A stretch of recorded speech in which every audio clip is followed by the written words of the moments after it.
Meu ex-marido, depois de 8 anos, sem ver nosso filho, sem pagar pensão, sem nem dar uma ligação, do nada ele surge do quintos e pede meu filho emprestado. E o motivo...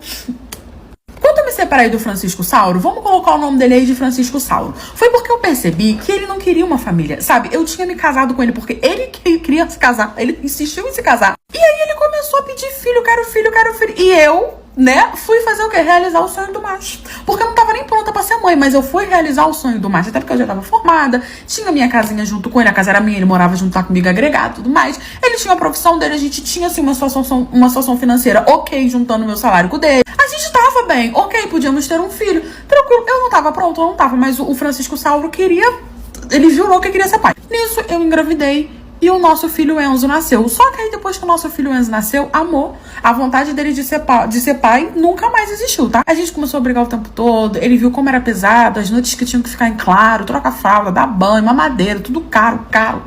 E ele simplesmente decidiu que ele não queria ser mais pai. Ele começou a voltar pra casa tarde, ele começou a cagar e andar pra mim pro filho dele, ele sumia, ele passava 3 dias fora. E aí eu fui percebendo que ele não queria uma família, que ele não queria ter filho, e me separei porque, obviamente, eu tava tomando chifre até de 2 em 2 até da ímpar. Tava ficando até torta, nem passar na porta, mas eu passava. Só que no momento que eu me separei dele, ele sumiu.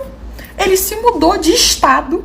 Não conseguia mais achar o número dele, não conseguia mais ver rede social dele, nada. Ele simplesmente sumiu. Não me ajudou com nada em relação ao Enzo. Eu fiquei perguntando, boto na justiça, não boto, não boto. Só que ele tinha simplesmente tomado chato e sumiço. Resolvi não me estressar, deixei pra lá. Falei, ai, tudo bem, vou criar meu filho sozinha porque eu amo meu filho e tá tudo certo. Quando eu me separei dele, meu filho tinha 6 meses. Passaram-se 8 anos. Eu morava no mesmo lugar, tava tudo certo. Um belo dia, meu filho com 8 anos, na casa da minha mãe, a campainha da minha casa toca. Quando eu abri a porta, dei de cara com o Francisco Sauro. Ele já entrou como se ele fosse o dono da casa, como se ele não tivesse passado 8 anos fora. Eu tava sozinha, ainda não tinha arrumado nenhum marido, nenhum namorado, nada do tipo. Tava traumatizada, né, gente? Ele simplesmente passou perguntando, cadê o meu filho? Eu já olhei pra cara dele e falei assim, como é que é, Francisco Sauro? Quando eu vi que Francisco Sauro entrou na minha casa todo posudo, se achando dono da casa, como se ele não tivesse passado 8 anos tomado chá de sumiço, eu falei, ei, querido, tudo bom? Tá achando que você tá na Disney? Levanta do meu sofá, mete o pé da minha casa, que você não vai ver meu filho, que não sei o quê. E aí ele simplesmente ficou parado lá, sentado no meu sofá, achou sim que estava na Disney, falando que não sairia dali até eu conversar com ele, que ele precisava de um favor, que eu devia isso a ele, porque foi eu que engravidei, que não sei o que. Eu falei, não, querido, não é assim, acabou, não toca, não foi você que pediu pra ter filho. Eu fui realizar teu sonho, foi realizar sonho de macho. No fim, me lasquei, que meu filho é a melhor coisa que aconteceu na minha vida, mas eu me lasquei porque eu queria ele sozinho. E aí ele falou que não, que ele não ia me deixar em paz e que eu teria que salvar ele. Eu falei, tudo bem, Francisco Sauro, fala logo o que você quer, porque senão eu vou ligar pra Pulix, que é pra gente resolver esse problema. E aí ele falou, olha, eu voltei agora, né, pra onde a gente morava, que era no nosso estado. Moro bem longe da sua casa, fique tranquila, mas eu preciso da sua ajuda. Eu estou namorando, como se eu quiser saber da vida dele, né? Eu estou namorando uma menina que tem muito dinheiro. Comecei a namorar com ela, pedi ela em noivado. Só que o problema é que o pai dela resolveu pesquisar sobre a minha vida. E o pai dela descobriu que eu tenho um filho, que no caso era o Enzo. E eu preciso que você me empreste ele pra eu poder levar lá, pra poder falar que eu sou um pai presente, que eu sou um pai que tá sempre ali, que eu sempre estive em contato, que eu larguei você porque a gente não deu certo, mas que eu fui pra fora pra poder trabalhar e que eu sempre mandava dinheiro, que eu sempre tava ali acompanhando a vida do meu filho. Porque senão eu vou ficar mal visto, não sei se a menina vai querer casar comigo, ela tem muito dinheiro, minha vida vai estar feita, eu tô velho, não aguento mais, preciso parar de trabalhar, que não sei o que. Ele simplesmente, e eu olhando pra cara dele, eu tava desacreditada. Eu falei, não é possível. Eu falei, então você tá querendo me dizer que você veio aqui, isso na sua cabeça. Você veio aqui porque o seu sogro descobriu que você tem um filho que você nunca lembrou na face da sua vida, e você acha que eu vou simplesmente chegar pro meu filho de 8 anos apresentar você, né, falar que ele vai emprestado pra casa da madrasta, pra sua casa, do seu sogro, não sei o que, pra você conhecer pra ele conhecer o avô, o futuro avô, sei lá. E ele falando que sim, que ele precisava, porque senão ia dar ruim pra ele, que o cara pesquisou e viu que ele tinha assumido uma criança, que ele perguntou cadê essa criança e ele falou que a criança tava lá. Eu juro por Deus que eu comecei a rir na cara dele. Eu comecei a rir, falei, meu filho, o problema é teu, eu nunca te pedi pensão, eu nunca te pedi ajuda, você sumiu, deixou eu aqui com o Enzo, agora você quer o Enzo emprestado porque ele te vale? botei ele pra fora, comecei a gritar, comecei a ir pra cima dele, tirei ele de dentro da minha casa, tranquei minha porta, ele ficou esmurrando a porta, falando que ia voltar, que ia voltar, que ia voltar. Ele realmente voltou. Ele ficou durante uma semana fazendo escândalo na porta da minha casa, me procurando, falando que queria ver o Enzo, falando que queria levar o Enzo pra família conhecer, falando que ia inventar que eu tava proibindo, que isso era um absurdo, que era filho dele também, que ele ia entrar na justiça 8 anos sem mandar um oi. O Enzo não sabia nem quem era o pai dele. No fim, eu consegui achar a rede social dele, consegui achar a namorada dele, mandei um áudiozinho bonitinho pra ela contando tudo o que tava acontecendo, consegui achar o perfil do sogro dele, mandei outra mensagem contando tudo o que tava acontecendo. Ele voltou, ficou me xingando ali na minha janela uns tempos, eu chamei a Pulix, ele foi pra Delix, depois disso ele nunca mais voltou, sumiu de novo. Não sei o que aconteceu, não sei se separaram, se casaram, não sei. Eu sei que a minha parte eu fiz. Minha filha de 13 anos começou a aparecer com coisas diferentes dentro de casa. Ela começou a chegar mais tarde, começou a aparecer com coisas diferentes, até que um belo dia ela simplesmente dormiu fora de casa. E quando ela voltou, ela falou pra mim que tinha dormido na casa de uma amiga dela. E aí eu fui seguir ela no dia seguinte pra poder ver o que tava acontecendo. E meus amigos, vocês não tem noção o que aquela menina de Jesus estava me aprontando. Olha, gente, a gente que é mãe solo, que cria criança, a gente pede, olha, que coisa. A gente pisca assim, ó, a criança apronta tudo quanto é coisa que vocês possam imaginar. Porque com 13 anos ela era uma pré-adolescente aborrecente que aprontava toda, mas pra mim ela era uma criança. Fui mãe solo, tá, gente? Fui pra uma balada, biritei, o pai dela também biritou, a gente furefou e eu tive a minha filha, ele não quis assumir, eu falei, vai com Deus. Nunca fui de ficar correndo atrás de homem, ele não quis assumir, eu falei tudo bem, depois eu botei na justiça, hoje em dia ele paga a pensão, tá tudo certo, ele não quer contato e é isso. Só que a pensão que ele paga é uma mixaria, né? Então eu tenho que trabalhar igual uma cavala de noite pra poder sustentar a bonitinha aborrecente. Obviamente que eu faço o possível pela minha filha, mas a gente não tinha uma vida de luxo. Eu sempre ensinei ela a ser muito independente, até porque eu morava longe da minha família, então eu precisava que ela ficasse em casa pra eu poder trabalhar. Eu deixava ela na escola, deixava ela na creche quando ela era mais nova, mas quando ela foi crescendo, eu não tinha mais dinheiro pra poder pagar alguém pra cuidar dela, e a escola já não era mais integral, e foi uma loucura, eu sei que ela aprendeu a ficar sozinha. Só que aí, com isso, veio a liberdade, que eu não devia ter dado, mas a mãe solo não tem escolha, ela precisa trabalhar pra dar de comer pra criança. E aí a minha filha começou a aparecer em casa com umas coisinhas, sabe? Umas coisinhas meio assim diferentes que eu não tinha dado. Uma roupinha nova, uma blusinha nova, uma joia aqui, uma coisinha ali, uma coisinha aqui. E eu pensei que era macho, mas não era. Fiquei desesperada, obviamente, porque eu era mãe, né? E ela só tinha 13 anos. Ela começou a chegar mais tarde em casa, eu chegava do serviço, cadê Janaína, que não tava em casa? E ela chegava umas 10 horas da noite, umas 11 horas da noite, falando pra mim que tava na casa de amiga, a gente morava em cidade pequena, sabe? E eu fui engolindo. Até que um belo dia, Janaína simplesmente não voltou pra casa. Eu ligando pro telefone dela, ligando, e Janaína não me atendia, eu entrei em desespero. Fiquei a noite toda procurando Janaína, fui na Delix, falavam que tinha que esperar 24 horas, 48 horas, não sei o que, e eu procurando, ninguém sabia onde estava Janaína. No dia seguinte, a bonita me aparece linda e bela e fala, oi mãe, tudo bem? Voltei. Eu dei-lhe uma peia nela, perguntei o que ela tava pensando na vida, se ela tava achando que tava na Disney, falei que eu não tinha dormido a noite toda, que eu precisava trabalhar no dia seguinte, mas tava preocupada com ela, e ela simplesmente me falou que ela tinha dormido na casa de uma amiga. Eu achei aquilo tudo muito estranho, mas falei tudo bem, falei que ela pra ela me avisar, que você fica aliviada, né, dela tá bem. Aí nisso ela entrou pro quarto dela e deixou a mochila dela em cima do sofá. Eu peguei a mochila, fui abrir pra poder ver se tinha alguma coisa ali, não sei o que, e achei uma roupa dentro de uma sacola, uma roupa extremamente suja. Liguei pro meu patrão, falei que eu não poderia trabalhar pro meu primeiro patrão, pro meu segundo patrão, porque eu era igual o Júlio de Todo Mundo Odeia o Chris, eu tinha 2 empregos, né? E aí eu quase que falei, gente, eu não vou poder trabalhar porque eu vou ter que seguir minha filha aborrecente, porque ela anda aparecendo com umas coisas diferentes, achei uma roupa extremamente suja na bolsa dela. Inclusive, dormiu fora de casa. 13 anos a Janaína tinha. Aí meus patrões, eu dei uma desculpinha, falei que tava doente, precisava levar a Janaína no hospital, inventou uma desculpa pra um, pra outro, que é pra não ficar, assim, a mesma desculpa. Até aí, tranquilo, só que eu não falei pra Janaína, obviamente, que eu ia faltar ao trabalho, não. Eu saí de casa linda e bela como se eu estivesse indo trabalhar. Fiquei na esquina de casa, não deu meia hora, Janaína saiu de casa com uma mochilinha. Eu achei um pouco estranho, porque era cedo, era tipo assim, 7 horas da manhã, sabe? Eu tinha uma motinha, ficou eu e minha motinha assim na esquina vendo. Janaína foi pro ponto de ônibus, pegou um ônibus pra outra cidade e eu seguindo ela com a minha motinha. Fiquei de longe avistando, Janaína chegou na rodoviária de umas 3 cidades depois da nossa, foi bem longe, Janaína aprendeu a pegar ônibus, aquela sapato. Beleza, tranquilo, não sei nem de onde ela tava tirando dinheiro pra comprar passagem de ônibus. Mas tranquilo, ela entrou dentro da rodoviária e aí ela trocou de roupa. E ela saiu da rodoviária com a roupa que eu tinha achado dentro da mochila dela. Que eu deixei lá, né? Pra ela não suspeitar. E eu, de verdade, não tava entendendo o que tava acontecendo e por que que Janaína tava vestida daquele jeito. Ela saiu tranquila, caminhando pela cidade, foi seguindo uma reta e ali eu deixei a moto, porque se eu fosse de moto, obviamente, ela ia perceber alguém atrás dela, que era uma cidade, assim, bem pequena, tipo, bem menor do que a que a gente morava. Aquela cidade antiga, com casas antigas, com pessoas antigas, sabe? Ela foi andando, até que ela pegou uma reta e eu, me escondendo, parecendo um CSI atrás dela, ela parou numa casa. Ela tirou os sapatos dela, botou dentro da mochila, começou a meio que arrastar o pé dela no chão, tocou a campainha e entrou. Uma pessoa abriu a porta, ela entrou.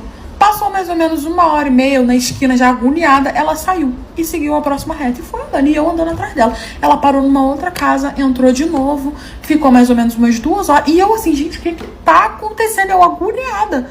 Ela saiu da outra casa, seguiu mais uma reta, foi pra próxima casa. Dentro dessa casa ela só ficou meia hora, e aí ela foi pulando de casa em casa, até que chegou na última casa. Quando ela chegou nessa última casa, eu escondida, vigiando ela assim no meio dos matos, eu percebi que ela foi atendida com um desespero absurdo de uma senhora que começou a abraçar ela, começou a beijar ela, e eu olhando assim, sem entender o que tava acontecendo. Ela entrou com essa senhora, as duas começaram a chorar de uma emoção fingida, Janaína, entrou pra dentro da casa dessa senhora. Eu falei, essa é a última casa, eu vou ter que descobrir o que tava acontecendo. Dei a volta pela casa e vi que a casa tinha uma janela. E ali eu pulei a janela pra entrar dentro da casa. Ah, mas é invasão, mas minha filha tava lá dentro. Fui assim, meio que escondidinha, elas estavam sentadas na parede, e aí eu tava escutando tudo que elas estavam conversando, e vocês não têm noção o que minha filha tava aprontando atrás da parede, escutando a senhorinha e um senhorzinho que pareciam ter cash money, porque a casa deles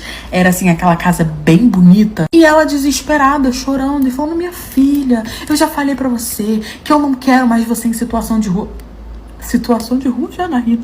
Eu não quero mais você vestida desse jeito. Na noite passada você dormiu aqui. Eu falei pra você que a partir de hoje você mora aqui com a gente. Eu e meu marido, a gente vai terminar de te criar. Se os seus pais te abandonaram, que não sei o que, a gente vai estar aqui com você. Aqui você vai ter uma vida de princesa. Você sabe, a gente já tá te ajudando já tem um tempo. Quero que você fique. E Janaína chorando dissimuladamente, falando que não queria incomodar, que ontem ela achou melhor ir embora, entendeu? Que ela já tava dormindo muito ali. Dormindo ali, ela só dormiu uma noite. Que ela sempre saía cedo pra poder catar latinha, e que aquele dia ela decidiu não voltar mais, que não sei o que, mas que ela tinha voltado pra se despedir. E a senhorinha falando, mas eu falei pra você que não era pra você ir catar latinha de manhã, você dormiu aqui, era pra você acordar, tomar café. Quando eu acordei você não tava mais aqui, o que tá acontecendo? Eu quero que você more aqui, a gente vai te ajudar, a gente vai te dar uma vida de princesa, a gente é aposentada, a gente tem dinheiro, você vai ficar aqui com a gente vai te assumir, vamos entrar na justiça, vamos te adotar. E eu assim, atrás da parede, olhando, falando, não tô acreditando nisso que tá acontecendo. Eu saí de trás da parede, depois que eu entendi, quase matei os velhos do coração, mas eu saí de trás, assim, olhando pra cara de Janaína. Eu falei, bom dia, princesa, por favor, sente nada. Eu falei, oi, Janaína, tudo bom, querida? Na hora que ela me viu, amor, o espírito dela saiu do corpo. Ela já olhou pra minha cara e falando assim, mãe, o que você tá fazendo assim? Os senhores quase infartaram. Ela falou, quem é você? O que você tá fazendo na minha casa? Vai embora. Eu falei, senhora, por favor, mantenha a calma, que é pra senhora não infartar. Eu sou a mãe da criança de rua aí que vocês estão ajudando. A senhorinha regalou o olho assim, olhando dela pra mim, perguntando, Janaína, o que tá acontecendo, minha filha? O que foi? Isso, a senhorinha, tá? Eu calado, olhando pra cara de Janaína. Peguei a mochila dela. Quando eu abri a mochila dela, que eu joguei no chão, tinha um monte de coisa dentro da mochila dela. Lembra que eu falei pra vocês que ela tava indo de casa em casa? Ela tava indo pra outra cidade, aprendeu a pegar um ônibus, se passando de moradora de rua. E aí ela fez amizade com as pessoas, com os velhinhos, morava muita gente idosa ali. E ela foi pedindo as coisas, as pessoas iam ajudando. Ela passava, já era conhecida, já passava de porta em porta. Não dava um dinheiro, não dava uma roupa, não dava isso, não dava aquilo. Até que essa senhorinha e esse senhorzinho resolveram adotar ela. E parece, lembra que eu falei pra vocês que ela tava chegando todo dia tarde? É porque ela tava dormindo na casa deles, dormindo. E aí quando dava mais ou menos de noite, ela pulava a janela e ia embora. Pra chegar em casa a tempo, falar pra mim que tava na amiga, pra eu não desconfiar que ela tava dando golpe nos outros. Falando que era moradora de rua pra conseguir as coisas. A senhorinha quis adotar ela e foi aí que atrapalhou o pesqueiro dela. Ela tinha voltado lá pra se despedir da senhorinha. Eu segui ela e descobri tudo. A senhorinha ficou em choque, eu fiquei mais em choque ainda. Peguei Janaína pelos cabelos, fiz ela passar em casa, contar a verdade e devolver tudo que ela pegou. Nós fomos pra casa, ela pegou tudo que ela ganhou, foi devolvendo um por um. Foi um bafafá na cidade, todo mundo ficou sabendo o que tava acontecendo dessa cidade, né, que ela tava fazendo isso. Janaína tomou uma peia, passei a sair de casa, trancá-la dentro de casa. Paguei uma pessoa, que era mais barato, só pra buscar e levar ela pra escola. Que eu tinha que vigiar minha filha, que ela tava dando golpe nos outros, dos velhinhos. Olha só, vê se pode.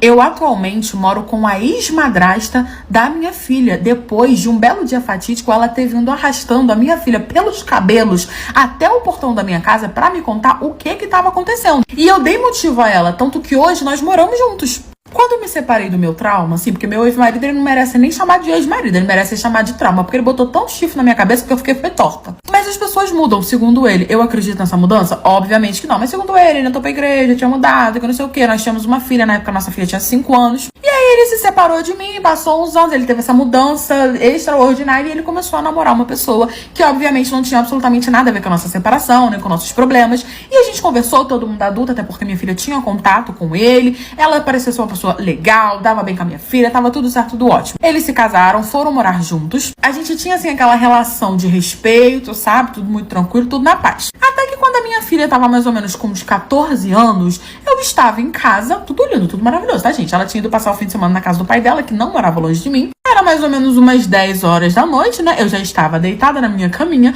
quando eu comecei a escutar uns gritos, uns barulhos, umas confusão, umas coisas batendo, um portão batendo. Eu falei, gente, é na minha casa, o que tá acontecendo? Eu saí do lado de fora, abri a porta pra eu poder ver o que tá acontecendo, porque eu consegui perceber que era um terreiro na minha casa. No começo, eu achei que era nos vizinhos, que tava tendo briga, que tava acontecendo alguma coisa. Não, mas meu portão começou tac, tac, tac, tac, tac, e eu entendi que tinha alguém apanhando no meu portão. Quando eu abri a porta, a minha filha estava apanhando mais que tamborim do samba da madrasta dela. E aí o meu ex-marido, meu trauma, no caso, tava tentando vir separar, os vizinhos já tudo saindo, virou aquela confusão, aquele bololô. Eu achei que eu tava até falecida, né? Porque aquela confusão parecia estar acontecendo há muito tempo e eu só tinha escutado quando começaram a bater no meu portão. No caso, era minha filha que tava batendo no meu portão enquanto a madrasta dela empurrava ela no meu portão. E aí aquela confusão, aquela gritaria, dedo no toba, gritaria, eu desesperada fui correndo porque minha filha tava apanhando. Eu achei que tinha acontecido alguma coisa entre a madrasta dela e ela. E ali, gente, eu já fui com o cão no corpo, porque por mais que eu respeitasse ela, ela me respeitasse, a gente se dava super bem, que ela passava que era pra bater na minha filha, minha alecrim dourada. Não era assim que a banda ia tocar. Cheguei no portão com o puro suco do caos, com o cão no meu corpo, já fui pra cima dela, perguntando o que tava acontecendo, fui empurrando ela, tirando a minha filha dela, que minha filha, tava apanhando mais que tamborim no samba. E aí o meu trauma virava pra atual mulher e falava, cala a boca, você não vai contar nada, fica quieta, que não sei o que, não se mete nisso. E eu parei. A minha filha chorando no chão, os vizinhos tudo olhando, olhei pra cara da madrasta e falei, o que tá acontecendo? Eu olhando pra cara dela, falando, o nome dela era Paula, falando, Paula, o que foi? O que tá acontecendo? O meu cão, que tava no meu corpo, até assim saiu, né? Porque a Paula tava com a razão, pelo que eu tava vendo. E aí o meu trauma começou meio que tentar avançar na Paula, falando, não, você não vai contar, não, porque você tem que manter tua boca fechada, que absurdo, que não sei o que, que não sei o que, não sei o que lá. E eu olhando aquela situação, os vizinhos tudo olhando, e eu saí tirando ele, os vizinhos vieram, tiraram ele também, porque ele começou a se alterar. A minha filha começou a chorar, falando, mãe, não escuta ela, não escuta ela, não escuta ela. Mandei a minha doce filha calar a boca, porque eu ia escutar assim o que a Paula tava falando, porque ela sempre foi uma mulher muito sensata. A Paula começou a chorar, puxou o telefone e me entregou. A Paula havia descoberto que a minha filha, junto com o meu ex-trauma, tinham... galera, ela tinha descoberto porque a Paula estava sem telefone e pediu o telefone dela emprestado e logou no telefone dela. Olha que ousada que a minha filha era. E aí, o que era pior? É que o que tinha postado lá tinha foto da minha filha, de todas as formas e posições ousadas que vocês possam imaginar. Tinha foto do meu ex-trauma, de todas as formas e posições, não sei o que vocês possam imaginar. E da Paula. Da Paula sempre distraidamente, fotos dela tomando banho, fotos dela no banheiro, fotos dela dormindo, que ele tirava, ela tirava, e eles iam postando. E o nome do coisa dela era Uma Família Muito Louca. Eles estavam vendendo foto de... Faltava pouco ter foto minha. Minha não tinha não, sabe? Mas tava faltando de todo mundo ali. Isso, gente, porque ele tinha mudado e entrado pra igreja, tá? Isso porque ele ia todo dia pra igreja, tá bom? E aí a Paula descobriu que os dois estavam fazendo isso, que tinha sido ideia dos dois, tá? Dos dois. Ela deu uma peia no meu ex-trauma, deu uma peia na minha filha também, muito bem merecido, e falou pra mim que olhou a conversa dos dois e que eles estavam combinando que a próxima pessoa que entraria ali naquele grupo da família muito louca seria eu. Que eles já estavam planejando a começar a tirar fotos minhas também. Foi um escândalo, foi um bafafá, também deu uma peia na minha filha. Deu uma peia no meu ex-marido também pra ele aprender a botar minha filha nessa situação. A minha filha começou a berrar falando que não queria mais morar comigo, que ela tava fazendo isso aí mesmo, que ela ia continuar fazendo. No fim, a madrasta dela se separou do meu ex-trauma, só que ela não tinha nem pra onde ir, porque nem família ali ela tinha. A minha filha saiu de casa e foi morar com o pai. Eu também não fiz muita questão, ela falou que queria ir, eu falei, vai lá. Naquela noite ali mesmo, ela pegou todas as coisas dela e foi embora junto com o pai. E eu chamei a madrasta dela pra poder ficar na minha casa até que ela precisasse. Só que acabou que ela é uma pessoa muito gente fina, a gente se tornou amiga. Hoje em dia ela mora comigo, o meu contato com a minha filha é bem pouco. Ela continua vendendo coisinhas, fotinhas ousadas junto com o pai dela. E não tem absolutamente nada que eu possa fazer. Ah, mas entra na justiça, não sei o que. Eu entrei. Mas ele tem e não deu em nada. Como? Eu não sei, mas não deu em nada. A revelação que eu tive quando eu fui conhecer a família da minha namorada me fez terminar o relacionamento com ela. Agora eu entendi o porquê ela quis me apresentar tão rápido pra família dela. Nesse relato, nós somos um macho. Eu conheci essa querida de Jesus numa pescaria. Vocês acreditam? Eu fui numa pescaria, num sítio pescar. Quando eu cheguei lá, ela estava lá. Olhei ela de longe, parece que ela estava acesa, linda, iluminada, maravilhosa. Fiquei louquinho de amor por ela. Dei ali uma chegada, camisa 10, atacante. Perguntei se ela tava bem, perguntei se ela aceitava uma bebida, perguntei se ela já tinha pescado muito peixe. A gente deu aquela conversada, aquele papo furado. Ficamos ali o dia conversando, paguei uma bebidinha e tal, não sei o que. Ela me passou o número dela, começamos a conversar. Conversa vai, conversa vem. Descobri que ela morava na mesma cidade que eu, só que eu morava num bairro e ela morava em outro bairro. Não era muito distante, mas também não era tipo assim, meu Deus, que perto. Mas pro amor não existe distância, não é mesmo? Conversa vai, conversa vem. Comecei a conhecer ela, ela trabalhava, ela estudava, eu também estudava, tava me formando. Vi que ela era uma menina assim que queria alguma coisa da vida dela. Chamei ela pra date, a gente começou a ficar, começamos ali aquele envolvimento bom. Eu, mega apaixonado por ela, ela me vira e fala, quero te levar pra conhecer minha família. Só que, gente, a gente era conversante, depois a gente foi ficante. Então eu entendi aquilo ali como, tipo assim, me peça em namoro. Aí o que eu fiz? Lindo, bonitinho, comprei uma aliança e pedi ela em namoro, mais ou menos 2 meses que a gente tava ali se conhecendo. Ela já queria me apresentar a família dela, ela ia chegar lá e ia me apresentar o quê? Esse aqui é meu ficante. Então, né, antes dela me apresentar a família dela, que ela fazia toda a questão, eu não tava entendendo o porquê, eu pedi ela em namoro. Ela aceitou, foi num jantar, tudo lindo, maravilhoso, nós furefamos, estava tudo ótimo, a furefação era ótima, porque é um negócio que tem que ter química, né? Eis que chega o fatídico dia dela querer me levar pra poder conhecer a família dela. Segundo ela, a família dela morava em outra cidade e basicamente a família dela morava numa casa muito, muito grande. Eu não tava entendendo porque ela tava me dando tanto detalhe assim, ela falava isso e piscava pra mim assim, ó. E eu olhando pra cara dela assim, será que ela tá com um problema no olho? Ela marcou o dia de eu conhecer a família dela, me arrumei lindo, pimpões, passei o meu melhor perfume pra poder conhecer o sogro e a sogra e causar uma boa impressão. E aí a gente foi pra casa da família dela. Detalhe, ela morava num apartamento em outra cidade, entendeu? Próximo do bairro onde eu morava. A família dela morava bem longe. E aí a gente foi pra casa da família dela. Quando eu cheguei lá, a gente estacionou o carro e aí a gente foi pra casa. Era realmente num sítio, era realmente uma casa muito grande. Parecia aquelas casas de filme, sabe? Aqueles filmes de terror. Era uma casa que você via que era uma casa que foi construída. Parecia quase uma mansão, só que uma mansão humilde. Nós chegamos na porta, ela começou a procurar a chave dela. Antes dela abrir a porta, a mãe dela já abriu a porta. A mãe dela abriu a porta, olhou pra minha cara e falou assim, eita, mais um. Aí na hora eu já estranhei, tipo assim, como assim mais um? Será que ela traz muitos namorados aqui? Será que ela teve muitos namorados? Mas não falei nada, dei aquele sorrisinho sem graça, ela também, e a gente entrou. Quando a gente entrou, tava o pai, a mãe dela e 3 irmãos. Ela tinha 3 irmãos homens. Todo mundo me cumprimentou, foi muito educado, tava aquela vibe gostosinha, a gente sentou na sala, a mãe dela trouxe um café, não sei o que, a gente sentado, conversando, começaram a perguntar onde a gente se conheceu, quanto tempo a gente estava junto, e tudo mais, e a gente foi passando ali as informações. Parecia que eles estavam gostando de mim, e eu também estava gostando bastante dele, os irmãos dela também foi super simpático. Até que do nada, eu tava sentada assim, eu vi um homem descendo da escada. Esse homem desce, dá oi pra todo mundo, olhou pra mim, riu e saiu. Tá bom. Não falei nada, falei, bom, não conheço, né, vai ver um amigo, né, que ela falou pra mim que só tinha 3 irmãos homens, já os 3 estavam ali, não era irmão. Não falei nada, até porque não sou eu que vou decidir quem entra dentro da casa dos outros, continuei ali, papeando, não sei o que, aí desce mais outro homem do mesmo andar, do segundo andar, que a casa tinha 2 andares. Veio, cumprimentou todo mundo, olhou pra mim de novo, riu e revirou os olhos e saiu. Eu falei, o que tá acontecendo, gente? Tranquilo. Daqui a pouco me sai outro homem, vindo de outro lado, assim, não era do segundo andar, ele tava vindo do outro lado. Veio, cumprimentou todo mundo e tal, riu, brincou, olhou pra mim, riu também e saiu. Eu comecei a ficar encucado com aquilo, eu falei, caramba, tem muitos amigos, né, que vêm na casa deles e tudo mais, isso aqui. E tipo assim, ninguém falava nada, todo mundo cumprimentava, ria, brincava, a pessoa saía e ninguém falava nada, quem era, tipo, ó, esse daqui é o fulano, esse daqui é o ciclano, esse daqui é um primo, um tio, um papai, mas pareciam ser, tipo assim, todos os garotos da minha faixa etária de idade. Aí eu fiquei pensativo sobre isso, mas não falei nada também, mais uma vez, tava na casa dos outros, não sou eu que vou decidir quem entra lá. Só que aí eu comecei a fazer uma coisa muito engraçada, eu comecei a contar quantos 500 homens estavam surgindo, parecendo que tava brotando da terra. E era mais ou menos uns 10. Eu já tinha visto mais ou menos uns 10. Ia na sala, cumprimentava, saía, subia, andava, voltava, ia. E eu olhando aquilo e todo mundo agindo normalmente, conversando, brincando e rindo. Até que do nada, a minha sogra, querida sogra que eu tinha acabado de levantar, de conhecer, levanta e fala assim: vamos lá conhecer o seu. Quando ela falou isso, vamos conhecer o seu, todo mundo levantou. E aí os irmãos saíram, ficou só o pai e a mãe dela. E ela falou assim: ah, vamos lá conhecer o seu logo e tudo mais. Já deixei tudo preparado pra você, né? A minha filha falou que vocês iam vir, que não sei o que e tudo mais. Aí eu já olhei pra cara da minha namorada assim. Eu falei assim: como assim conhecer o meu? Ela falou: não, calma, você vai saber, eu vou te explicar tudo que tá acontecendo. Porque ela viu que eu tava estranhando aquele desfile de macho. E o meu o quê? Conhecer o meu o quê? A gente não ia dormir lá, a gente só tinha ido visitar mesmo, a gente ia ir embora. Só que aí eu não queria ser mal educado, nem causar uma péssima impressão. Eu fui seguir na dita cuja. A minha sogra foi subindo e eu fui subindo atrás dela com a minha namorada nas minhas costas e o pai dela continuou lá na sala. Quando a gente subiu, eu vi que era uma casa que tinha vários quartos e aí tinha um quarto com o meu nome. Por isso que quando eu falei o meu nome pra minha sogra, ela falou: eu já sei o seu nome. Tinha até um quarto com o meu nome.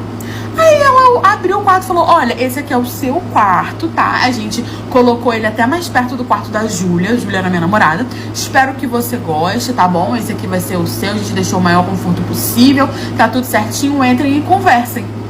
Eu falei assim: gente, como assim eu já tenho um quarto na casa da minha sogra? E por que não é um quarto junto com a Júlia? Por que é um quarto que tá próximo do da Júlia? O que tá acontecendo, cara? Eis que a minha sogra sai, entra eu, minha namorada Júlia. Eu fiquei olhando pro quarto assim, tipo, caramba, eu tenho um quarto. Falei: e aí, querida, você vai me contar o que tá acontecendo? Porque eu não tô entendendo. Aí eu falei: antes de você me contar, deixa eu te perguntar, o que é aquele monte de homem andando pra lá e pra cá na tua casa? Eu não queria falar nada não, mas acho que eu contei uns 10. Eles são o quê? Amigos do seu irmão? Moram aqui? São primos? O que foi?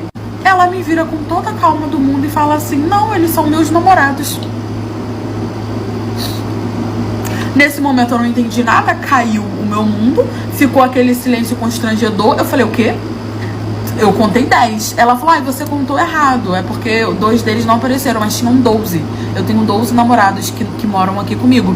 Eu falei: então eu era o número 13? Eu comecei a rir e falei assim: cara, para de brincar, que história é essa? O que foi? Ela: senta aqui que eu vou te explicar. Eu falei: não, tudo bem. E ali ela começou a me contar que ela tinha várias paixões, que ela tinha vários amores e que como ela não conseguia escolher um ou outro, ela simplesmente ficava com todos. E que era uma regra que todos fossem morar com ela. Basicamente, todo mundo moraria ali na casa da família dela com ela e a família dela. Aí falaram que os pais dela eram super liberais, que os pais dela super apoiavam, que cada uma ali ajudava um pouco dentro de casa, com as contas, com as comidas. E eu me choque olhando assim, ó, chocada. Aí, segundo ela, ela já tinha 12, comigo era 13, e que o número máximo que ela poderia chegar seria a 15, porque era a quantidade de quartos sobrando que tinha na casa dela, e que ela precisava que todos os namorados dela morassem com ela, porque ela não iria aceitar que morasse em outro lugar. E aí ela começou a explicar que ela não morava naquele apartamento, que ela só ia naquele apartamento quando ela precisava ir pra faculdade presencialmente, que a faculdade dela era uma faculdade online, mas que às vezes era presencial, e então tinha aquele apartamento lá da família, mas que na verdade ela morava ali, e que eu teria que pegar todas as minhas coisas e me mudar, e que ali seria o meu quarto. E ali, gente, ela não esperou nem eu falar, ela foi explicando. Ela disse que eu teria dia da semana de dormir com ela, que eu ia ter oportunidade de conhecer todos eles, que todos eles estavam bem, e que esse era um critério pra poder se relacionar com ela. Ela tava achando que morar com ela era um problema. O problema não era morar com ela, o problema era morar com ela mais 12 caras. Eu não ia ter que dividir ela com um cara, eu ia ter que dividir ela com 12 caras. Eu comecei a rir e falei que eu não ia aceitar ter um relacionamento com ela e mais 12 caras. E falei: você não acredita que você fez comigo, não acredito que você me trouxe aqui, eu não acredito que eu te pedi namoro, você não me contou. Como que você não me contou que tinha 12 namorados? E aí ela falou que sabia que isso era uma coisa muito diferente, que ela sempre esperava a pessoa estar muito envolvida pra poder contar, porque aí a pessoa acabava aceitando. Eu falei pra ela que eu podia gostar dela o tanto que for, que ela não tinha priquitinho de Jesus, que ela não tinha um alecrim dourado que nasceu no campo sem ser semeado, e que eu não iria me relacionar com ela, não iria. Eu saí da casa, obviamente, peguei o meu carro e fui embora e deixei ela lá. Terminei com ela, bloqueei ela e fingi que eu nunca conhecia ela na minha vida. Ela que ficasse com os 12 namorados e procurasse os outros sozinha, sem contar comigo. Eu tô até agora sem acreditar no presente de aniversário que meu ex-marido, aquele jumento, teve a ousadia de me ligar, me pedindo. Primeiro que ele não tinha nem que ter a cara de pau de me ligar pedindo presente depois que ele fez comigo, porque a gente se separou, tinha mais ou menos um ano, porque ele botou chifre na minha cabeça. Eu tinha recém-parido, né? Fui realizar o sonho do macho, porque nem mãe eu não queria ser, mas ele começou a pedir. E aí, adivinha, o príncipe encantado não teve paciência pra aturar o meu resguardo. Os meus 40 dias não teve, não. Ele não quis saber, meteu o chifre na minha cabeça e achou que eu não ia me separar, porque ele usou de justificativa o meu resguardo.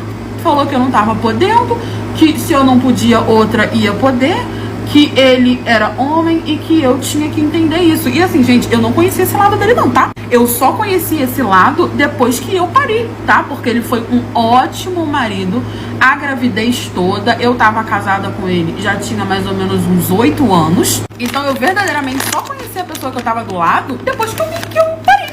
Ele não teve paciência, né? Também a gente era super fogoso e tudo mais. A gente forafava o tempo todo, mas ele que quis o filho, entendeu? Ele disse que seria um pai maravilhoso. O mínimo era ele ter paciência pra esperar o período que eu não podia namorar. Não teve, me chifrou, deu mole com o telefone, peguei o chifre e me separei porque eu não sou nenhuma safada.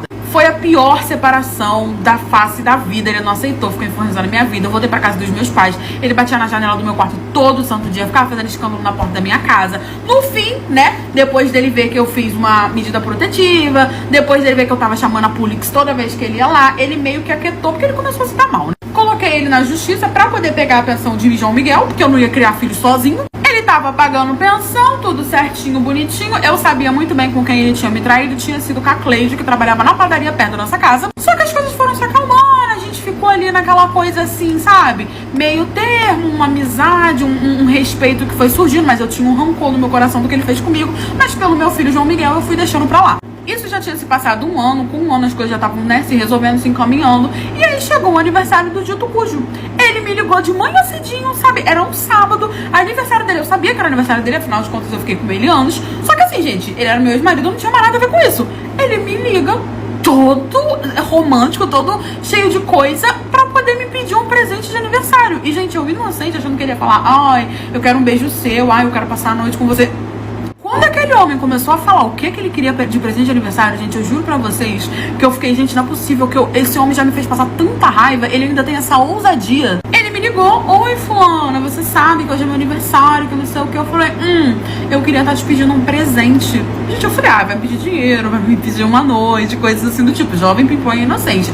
Ele falou: pô, você sabe que, né, a gente já tem um tempo que a gente se separou, eu sei que a gente já superou e tudo mais, você já superou aquela situação que eu fiz, já me perdoou. Fontes, cabeça dele, porque quem bate, né, quem bate esquece, quem apanha não esquece, né, meus queridos best friends forever. Eu tava de boa por conta do meu filho, porque eu não queria ver meu filho passando confusão. Ele já tava com quase 2 aninhos, eu não queria ver, né, 2 aninhos não, 1 aninho e pouquinho.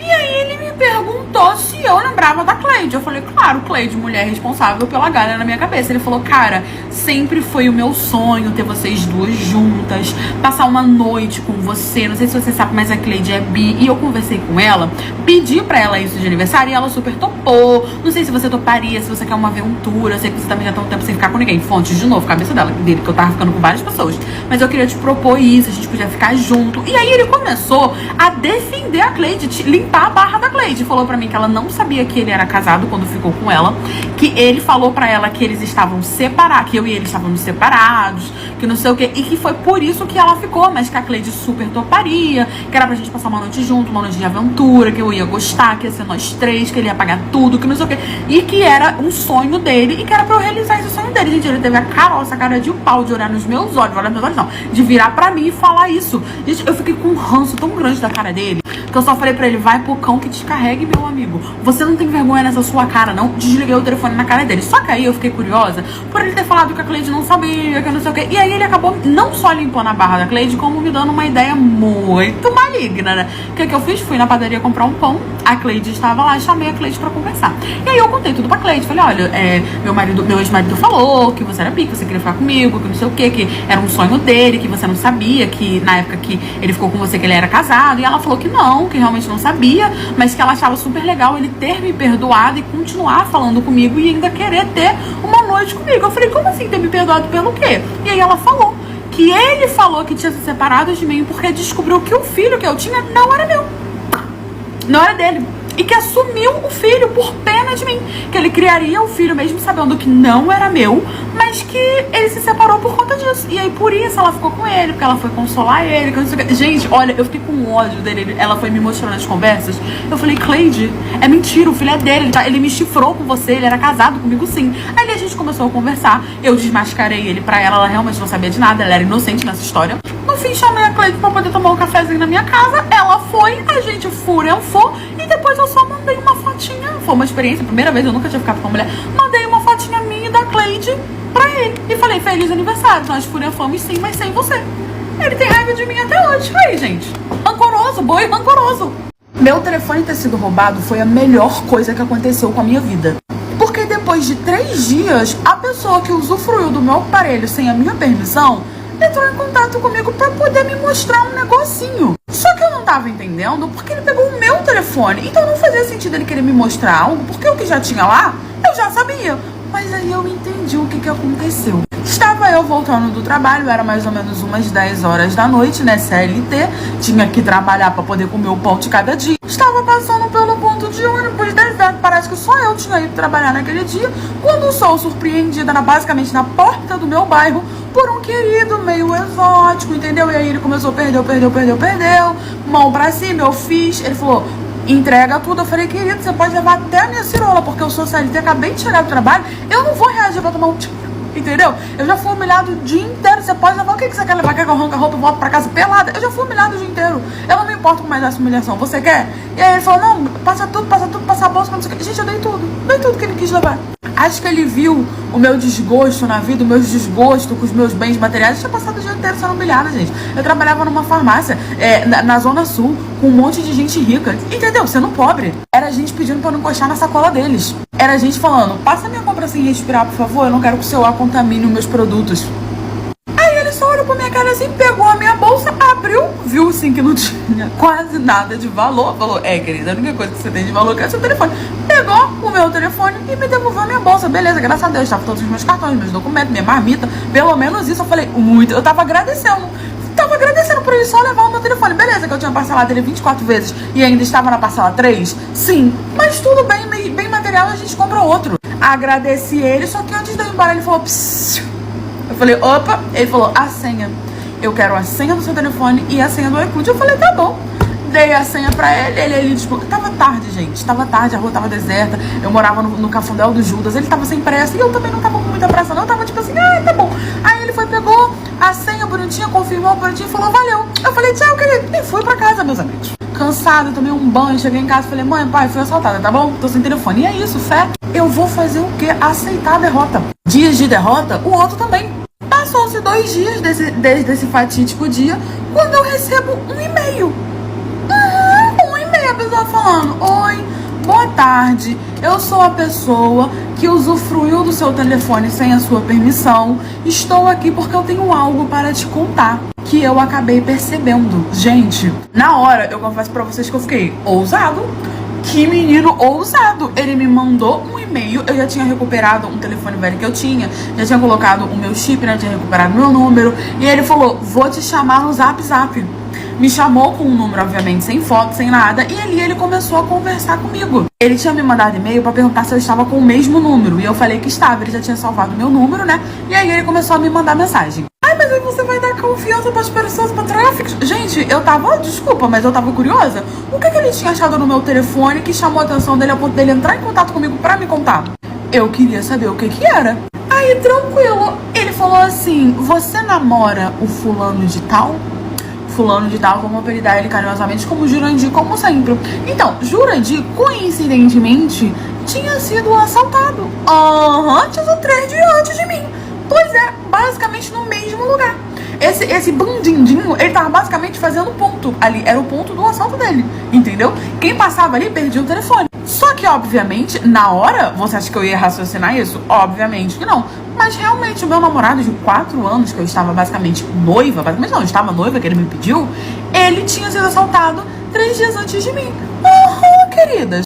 Mas aí o que tem a ver uma coisa com a outra? Também não entendi. Aí eu falei assim, sim, sou namorada do Jurandir. Ele falou assim, olha, eu assaltei o seu namorado 3 dias antes de assaltar você.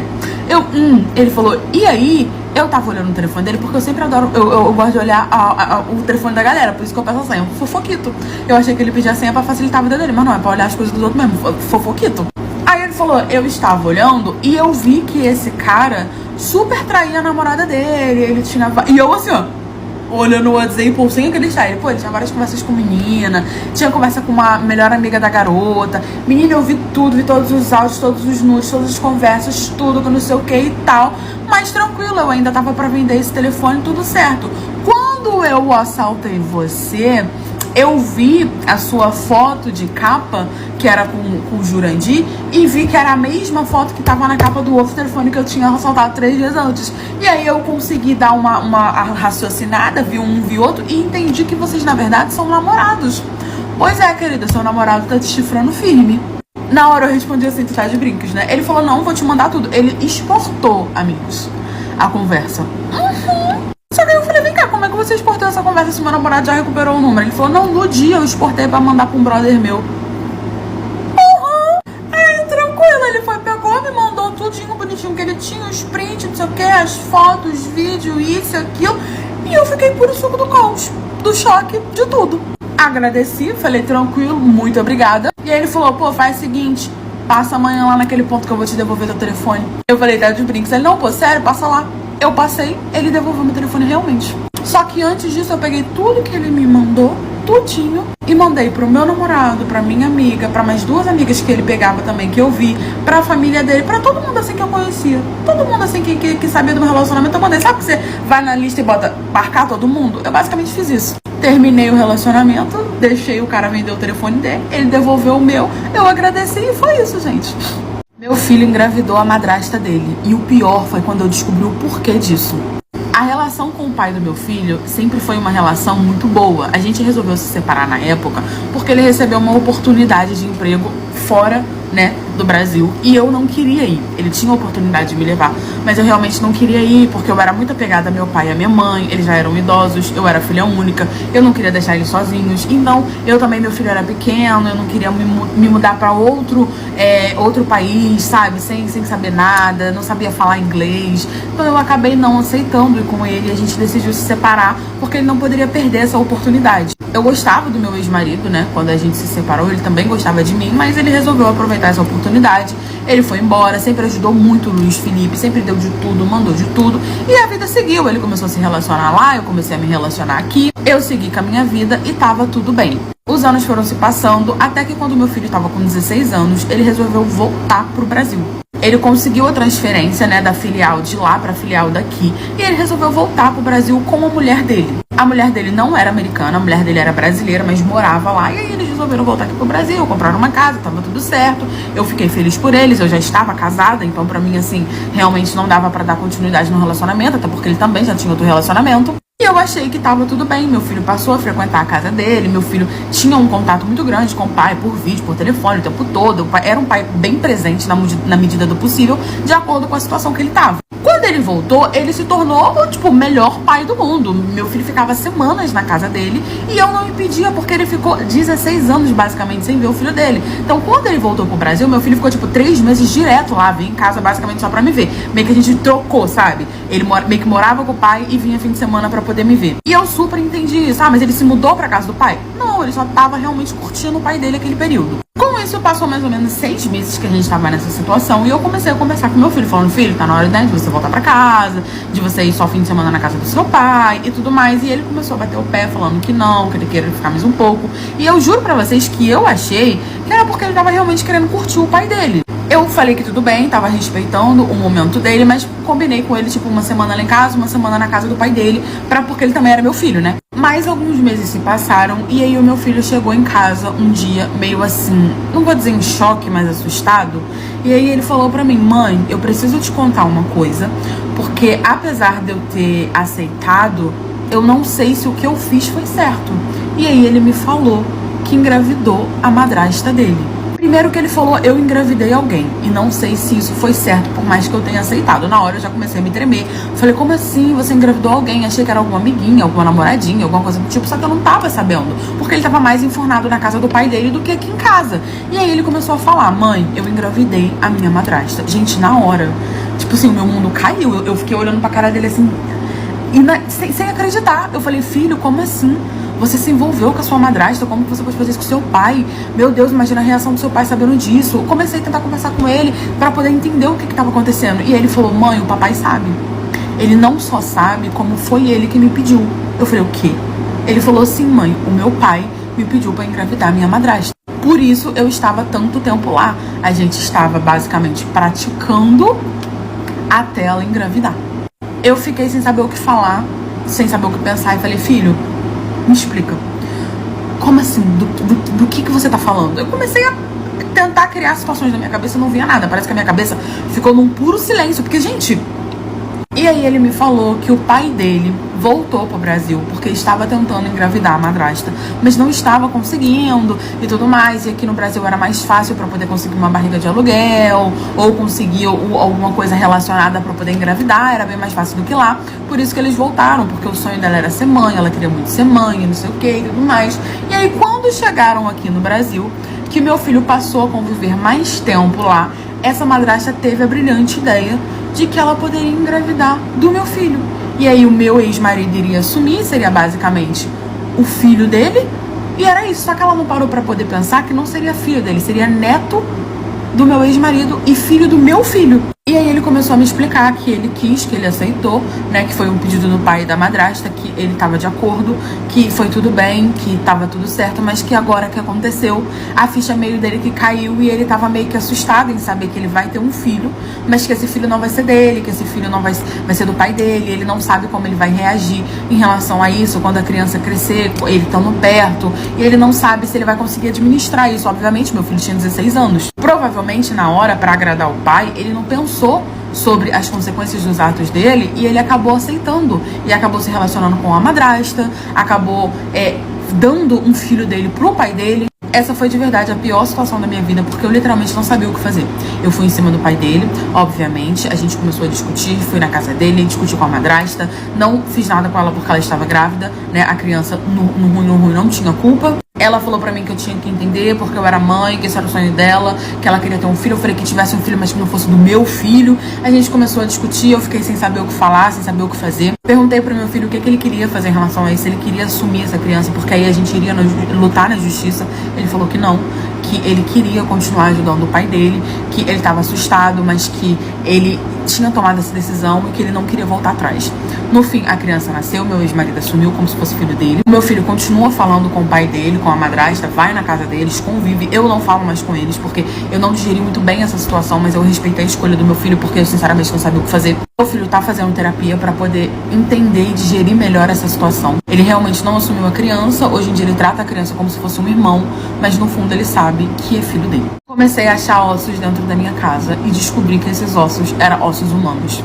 Eu morava numa cidade bem pequenininha, aquela cidade típica de acontecer umas coisas meio esquisitas, mas que no fundo todo mundo achava que era lenda e que tava tudo bem. Com 19 anos eu me casei, eu terminei a escola, mas eu não tinha muita expectativa de estudar, de me formar. Eu queria ser dona de casa, como a minha mãe foi, a gente foi criada dessa forma. Éramos 4 irmãs, as 4 já estavam casadas, eu era mais nova. Me casei com um homem que eu escolhi, foi um homem que me tratou muito bem. Não era um homem muito lindo, não era um homem que você olhava, meu Deus, que beleza, exuberante, não era, mas era um homem que me conquistou, que me tratou muito bem, que sempre foi gentil comigo. Ele trabalhava, era um homem honesto, ele frequentava a minha casa porque ele era amigo do meu pai. Comecei a dar umas conversadas com ele, a gente começou a se paquerar e com isso a gente começou a namorar. Não demorou muito, eu me casei com ele. E meu casamento com ele sempre foi um casamento maravilhoso. A única coisa que me incomodava um pouco era relacionada ao trabalho dele. Porque às vezes ele pegava trabalho noturno, sabe? Então ele virava à madrugada, eu acabava dormindo sozinha, eu era nova, tinha um pouco de medo. Era uma cidade pequena, a gente morava mais afastada das outras casas da cidade. Mas realmente eu não tinha o que fazer, era o trabalho dele. E ele tinha que trabalhar pra trazer o pão pra casa, né? Eu comecei também a fazer uns bolos de pote, eu cozinhava muito bem, doce. Eu fazia muita coisa e os meus doces ficaram extremamente famosos vendas na cidade, então as minhas vendas eram muito boas, eu comecei a ajudar dentro de casa. E eu sempre pedi pra ele não pegar mais período noturno no trabalho, porque basicamente ele fazia isso como um extra. Ele não era obrigado, ele trabalhava durante o dia e os noturnos era como se fosse um extra pra poder trazer um a mais pra dentro de casa. Mas esse a mais eu já estava trazendo. Só que ele não aceitava, ele falava que não, que ele precisava fazer um extra, que ele tinha contas pra poder pagar, mesmo eu ajudando com as contas. E com isso eu comecei a estranhar essa atitude dele, mas eu achei que era porque ele não queria ficar mais comigo. Até que um belo dia, era um sábado, era mais ou menos assim umas 7 horas da noite, ele tava nesse trabalho noturno dele e eu comecei a dar uma faxina na casa, porque eu não tava conseguindo dormir, eu tava extremamente agitada, comecei a dar uma faxina na casa e achei um saco de osso embaixo do armário da cozinha. Na hora eu me assustei, fiquei assim, extremamente sem entender o que estava acontecendo, o que é isso, como assim, e eu deixei aquilo em cima da mesa e comecei a procurar outros lugares e eu fui achando em vários e vários lugares. Às vezes estava num saquinho, mas às vezes estava solto no chão, às vezes estava escondido debaixo de uma roupa. Eu, em desespero, liguei para uma amiga minha que fazia faculdade de medicina, porque na minha cabeça aquilo ali não era osso de animal, não era osso de mentira. Eu liguei pra ela porque eu precisava confirmar que aquilo ali era osso humano. Eu liguei pra minha amiga, era mais ou menos umas 8 horas da noite, o puro suco do caos. Como que você fala pra sua amiga que você achou sacos e sacos de ossos dentro da sua casa e que você tá achando que aquilo ali é ossos humanos? Entrei em desespero, comecei a chorar, falando pra ela, vem aqui, vem aqui, vem aqui. Ela morava razoavelmente perto da minha casa, ela falou, cara, eu vou pegar o carro e tô indo pra aí, tá tudo bem, tá acontecendo alguma coisa? Eu falando que tô sozinha, que eu tava sozinha, que eu precisava que ela fosse pra lá pra me ajudar numa questão. Passou alguns minutos, ela chegou na minha casa, eu tava sentada na mesa, ainda com aquele monte de ossos assim em cima, sem acreditar, e eu tava com medo até de tocar, eu tava tocando, botei uma sacola na mão pra poder pegar nos ossos. E aí a porta tava aberta, ela chegou me gritando, eu gritei pra ela entrar, ela entrou, e quando ela olhou pra mesa, ela falou, o que é isso? Porque ali, só de bater o olho, ela entendeu que aquilo ali não era osso de animais, de comida, coisas do tipo. Eu comecei a chorar e falei pra ela, eu achei isso aqui dentro da minha casa. Tem espalhado em vários lugares. E eu preciso ter a certeza que isso aqui é osso humano. Ela olhou, ela falou, sim, isso é osso humano, eu tenho certeza.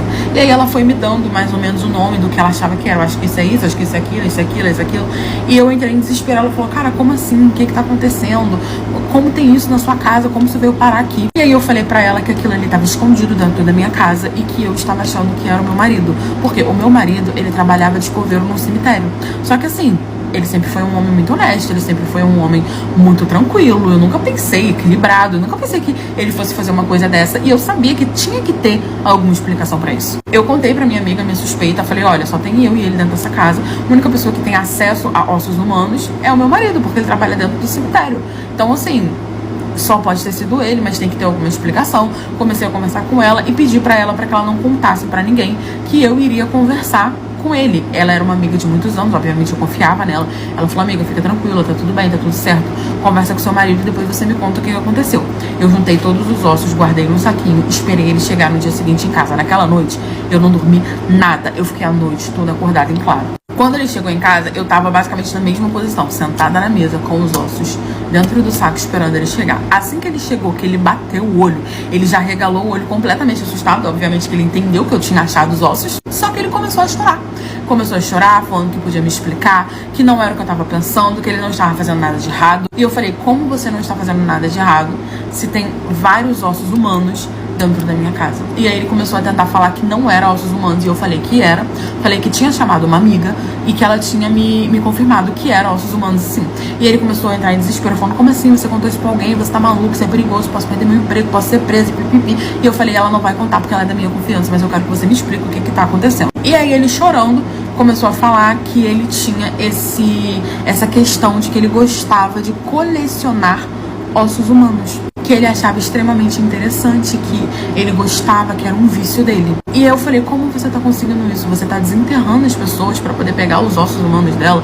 E aí ele falou que basicamente sim, mas não da forma que eu estava pensando. As pessoas que tinham aquele túmulo todo montado, enorme, que geralmente era túmulos de pessoas importantes, túmulos de pessoas que tinham dinheiro pra poder fazer um bom enterro, porque ali a gente era uma cidade muito pequena. Ele falou que não tinha acesso, mas geralmente tinha aquelas pessoas mais humildes, que não tinha, tipo, aquela coisa, sabe? Então era só basicamente terra e uma cruz. E aí ele cavava ali e pegava um osso ou outro. Eu fiquei bem assustada com aquela situação. Falei pra ele que aquilo ali era um crime, que aquilo ali era uma falta de respeito muito grande com as pessoas que tinham falecido. Só que ele era o meu marido e ele era um marido ótimo, né? Eu resolvi não contar pra ninguém. Expliquei pra minha amiga o que aconteceu. Pedi pra ela também não contar. Ele sabia de qual túmulo ele tinha tirado cada osso, então eu fiz ele devolver tudo. Hoje em dia, ele não pega mais período noturno, porque ele justamente pegava esses períodos noturnos para que ele pudesse fazer isso. Eu nunca entendi muito bem por que desse vício, por que dessa vontade de ter ossos humanos dentro de casa. Ele me pediu perdão infinitas vezes, eu perdoei. Eu nunca mais achei nada, mas eu também nunca mais confiei nele. Eu tô sempre de olho em alguma situação relacionada a isso. Minha esposa só furanfa comigo se eu colocar a foto daquele boy do BTS. Ai, mas como assim? Calma que eu vou explicar pra vocês a minha pequena humilhação nesse relato. Nós somos um macho. Quando eu comecei a namorar minha esposa, né, que a gente se conheceu, ela de cara falou pra mim que ela era muito fã de coreano, de dorama, K-pop, BTS, Jin Jong, Jin, não sei mais quem, aquele povo todo assim. E de primeira, quando ela me falou isso, eu fiquei naquele pensamento assim, tá, mas e aí, o que eu tenho a ver com isso, querido? Tipo, beleza, tranquilo, você é fã dela, tá bom, show. Eu sou fã da minha califa, e aí, tá tudo tranquilo. Não entendi a importância daquela comunicação. Eu vim entender bem mais tarde. Aí eu falei, tá explicado agora. A gente começou a namorar, noivamos e nos casamos, né? A gente foi morar junto e eu sempre aceitei isso dela. Só que quando a gente foi morar junto, que eu entendi onde eu estava me metendo. Eu nunca fui muito pra contar a casa dela, pra ver como é que era o ambiente e tal. Mas na minha casa, assim que a gente se mudou, ela decorou a casa toda, tema coreano, tema BTS, tema, dorama, todas aquelas coisas, sabe? Ela tinha toalha, ela tinha coberta, ela tinha CD, ela tinha DVD, ela tinha um deles grande em papelão. Eu até sei o nome dele, que é o papelão que eu chego em casa todo dia, ele tá lá, é o de mim. Fora os pôsteres colados pela parede toda, enfim, eu ficava de boa, porque tudo bem, ela é fã fanática, beleza, que ela já é adultinha, já tá na hora de dar uma crescidinha, porque você ser fã de uma coisa, tranquilo. Agora, você trazer tanto isso pra sua vida, a coisa começa a ficar um pouquinho esquisita. Só que ela era de boa, tá bom, tinha posto, toalha, coberta, edredom, isso e aquilo, eu vi aquele japonês a minha vida toda, aqueles coreanos, que ela vai saber até os nomes, suave na nave, até que a situação começou a piorar. A situação foi piorando gradualmente, sabe? Primeiro, ela começou, na hora que a gente estava praticando o ato, que a nossa furanfação de início era tranquila, era normal, beleza. Era rodeada de coreanos, BTS, de Jong, o de Min, era. Mas eu tava presente ali também, entendeu? Só que aí ela meio que começou a me excluir do ato, entendeu? Eu tava me sentindo excluído do casamento. Parecia que eu não fazia parte, eu era só o corpo. Ela só precisava da varinha de Hagrid pra fingir que era outra pessoa. E aí ela começou a meio que, quando tava furanfando comigo, chamava o nome de outro. Mas aí você tem que se preocupar. Mas era o de mim, entendeu? Era o Jungkook, que ela falava, ai, Jungkook, você tá tão gostoso.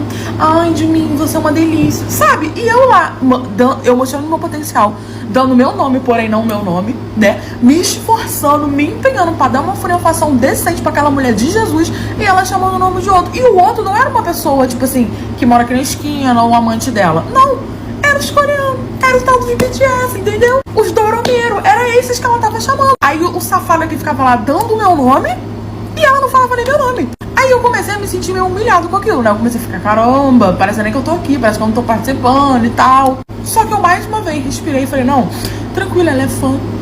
Tá beirando a loucura? Tá beirando a loucura, mas eu amo essa mulher. Eu vou insistir, Deus vai me ajudar, ela vai parar, já ela amadurece e para com isso. Só que aí eu acho que ela começou a não ficar satisfeita com a nossa furanfação.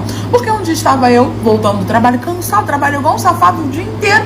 Chego em casa, ela nem escutou eu entrando. Quando eu abri a porta do quarto, ela tava simplesmente se esfregando. Se esfregando.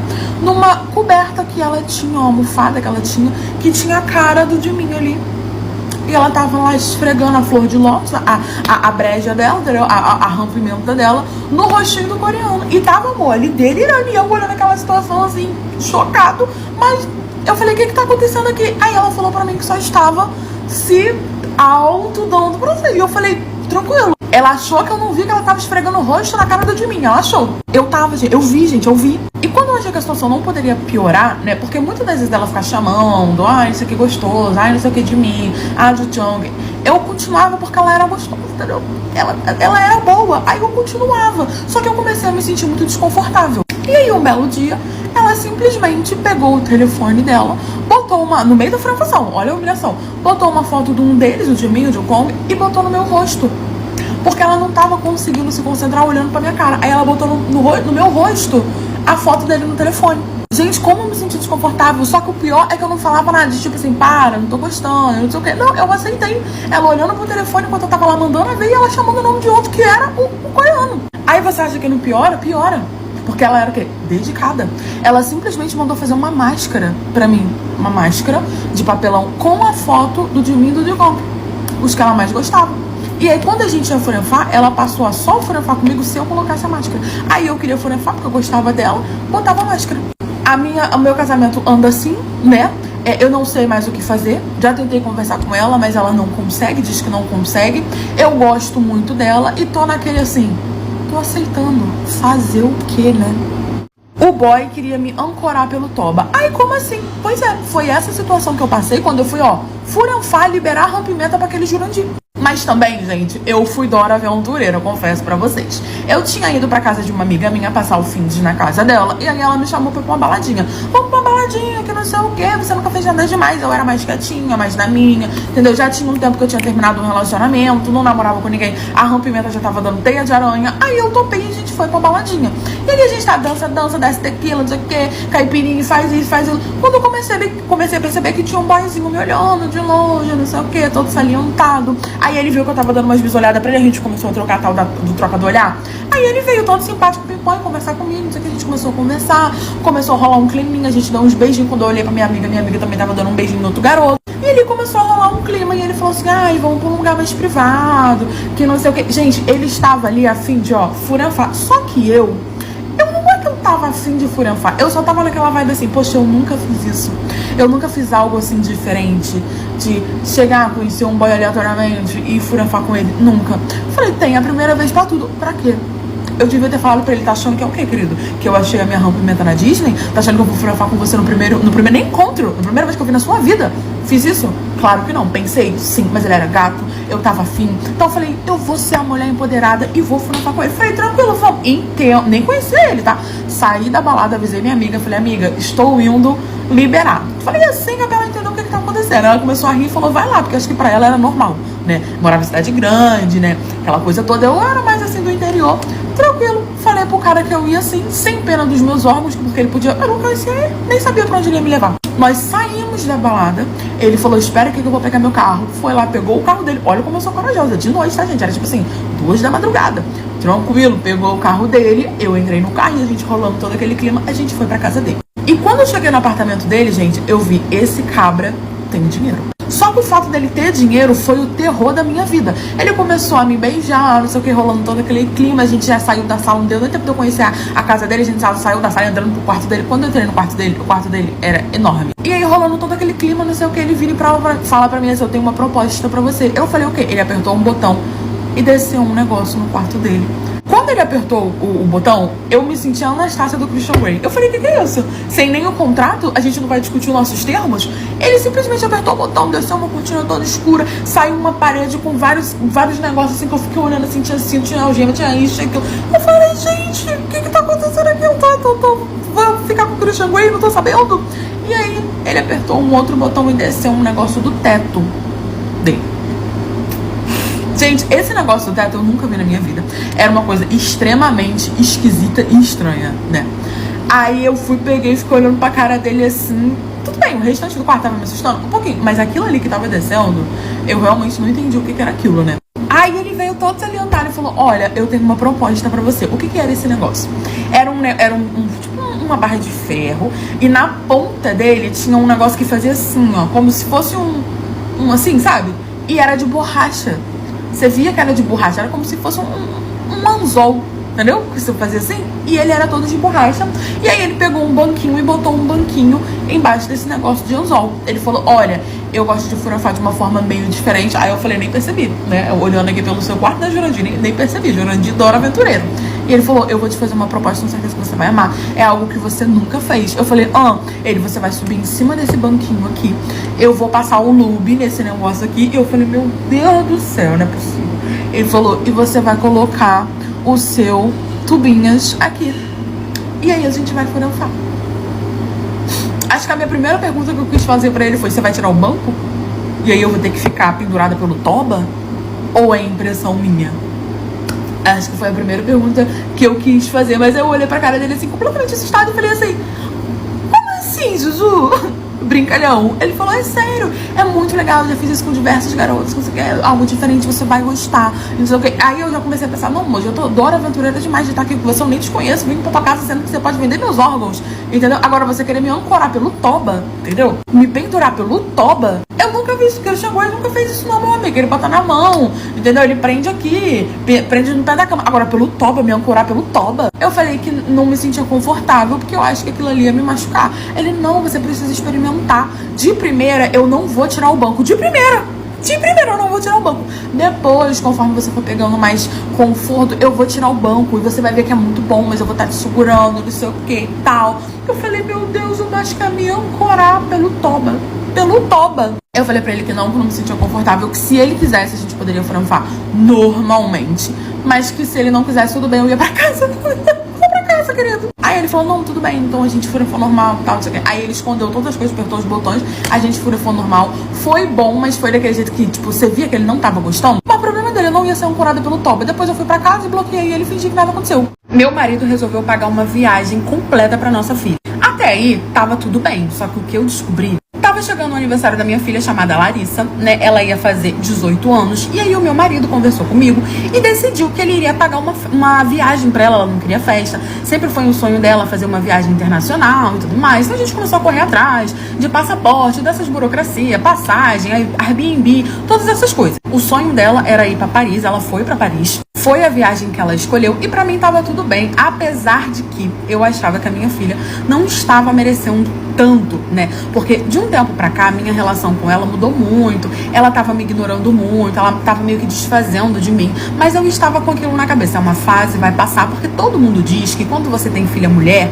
chega uma fase que ela começa meio que ficar com essa rejeição em relação à mãe e a situação, né, a relação com a mãe piora um pouquinho. Então eu tava crente que isso era uma fase que ia passar, que tava tudo bem, que ela ia melhorar, eu ia conversar com ela, eu tentava conversar com ela, mas eu sentia que ela me ignorava, sabe, que ela não levava em consideração muitas coisas que eu falava. Mas tudo bem, ela só ia fazer 18 anos uma vez na vida, meu marido conversou comigo, ficou colocando na minha cabeça, e eu acabei aceitando, a gente agilizou tudo, ele pagou tudo, falou que eu não precisava pagar nada, que tava tudo bem. Eu só precisava participar basicamente da organização. E aí a gente começou, eu com ela tava muito feliz, tava muito empolgada e tudo mais. Ela ia fazer essa viagem sozinha, né? A gente conversou, decidiu que ela faria sozinha, que tava tudo bem. Então a gente ia passando as dicas, a gente viu vários vídeos, né? Explicando como tudo funcionava. Minha filha falava inglês fluentemente, então pra gente ia dar tudo certo. Chegou o dia da viagem, ela viajou, tudo lindo, tudo bonitinho. Ela ia ficar 2 semanas e eu segui com a vida junto com o pai dela, a gente falava com ela frequentemente. Até que uma amiga me mandou uma mensagem falando, amiga, você tem acesso a esse perfil aqui da sua filha? Porque ela não segue você. Gente, quando eu cliquei no link, era um outro perfil da minha filha que eu não conhecia. Eu achei muito estranho porque eu estava bloqueada. Quando entra no perfil, mas você, você não consegue acessar, eu falei, amiga, eu tô bloqueada. Ela falou, vou te passar a senha da minha rede vizinha, você entra pelo meu que você vai conseguir ver. E assim eu fiz e entrei no perfil, né, esse perfil que eu não conhecia da minha filha, achei aquilo muito estranho. E aí eu cliquei nos stories. Quando eu cliquei nos stories da minha filha, ela tava fazendo vários stories em relação à viagem. Bem que eu percebi que no perfil que eu seguia, ela não tava postando muita coisa. Ela tava postando uma coisa ou outra. Eu perguntava pra ela o porquê e ela falou pra mim que só iria postar as coisas realmente depois que ela voltasse da viagem. Porque as pessoas tinham inveja, as pessoas tinham olho grande. Ela não queria que nada desse errado na viagem dela, não queria energia negativa. Ela era muito de acreditar nessas coisas.